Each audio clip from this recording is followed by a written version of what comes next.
10. You're 10 years. Okay. What's your favorite subject? Math. Mathematics. Wow. Maths is difficult. The 10-year-old girl, Mommy, not her real name, sharing with me her dreams of becoming a lawyer. Maths is not difficult for you. Last 2 weeks' deadly accident nearly truncated that aspiration. How do you feel? Your Her hand father, feels mother, and her 8-month-old sister all died in the accident. Her 8-year-old brother, who is unable to walk, is still receiving treatment at the hospital. The little girl has been narrating to me how she survived. What do you want to become in future? I want to become a lawyer. You want to become a lawyer? Yes. Okay. That's nice. Wow. I saw that there were plenty of people shouting and many people too were hurt. So you saw people who were hurt Yes. in the bus? Okay. But you were sleeping there? Yes. I saw people shouting for help. Okay. So who did you see shouting for help? A woman. Which woman is that? She was shouting that one of her leg and her hands were stuck. I don't know the woman. You don't know her? I saw that there were chairs broken. I saw one man whose head was bust. Mommy's uncle says the 10-year-old girl saw her mother screaming for her and brother to be rescued from the mangled vehicle, but her mother died some hours later. Well, 2 weeks ago, 43-year-old Isaac Ansa Ewuku was traveling together with his family to Takoradi when they were involved in that accident on the Cape Coast-Takoradi highway. He died. He died together with his 41-year-old wife, Martha Ninsen. An 8-month-old baby also died in the accident. 2 of his children he was traveling with survived.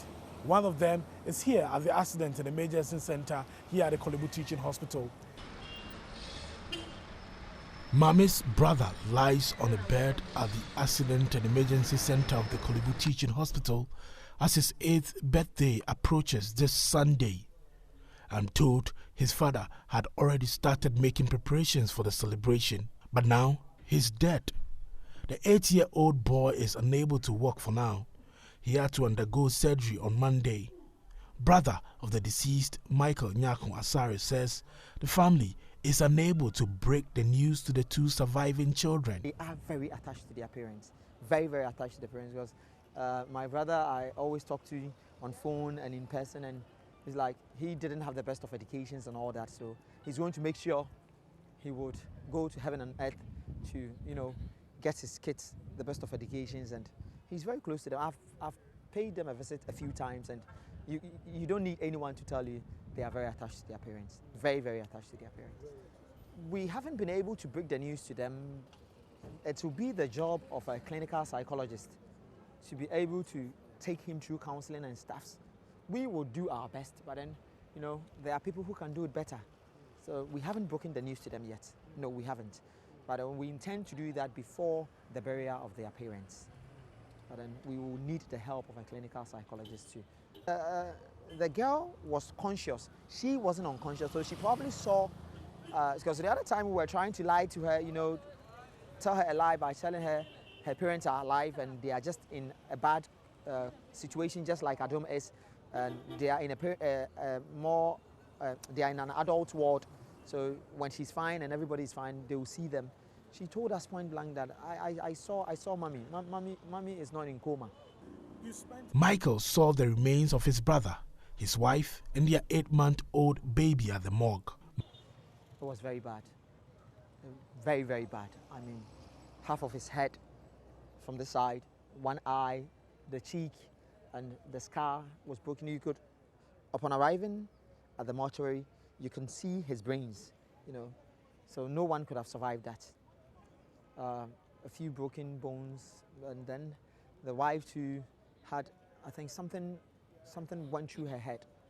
Something went through her head, and the baby was badly damaged. We would need a clinical psychologist to aid in, I don't know the word to use, but to aid in letting them know what has happened.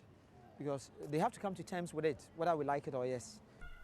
10-year-old Mame and her brother continue to hope that they will be reunited with their mother, father, and 8-month-old sister, as they have been told by family members they are receiving treatment in another hospital. But the challenge now is how the family will break the unbearable news about the death of their parents and 8-month-old sister.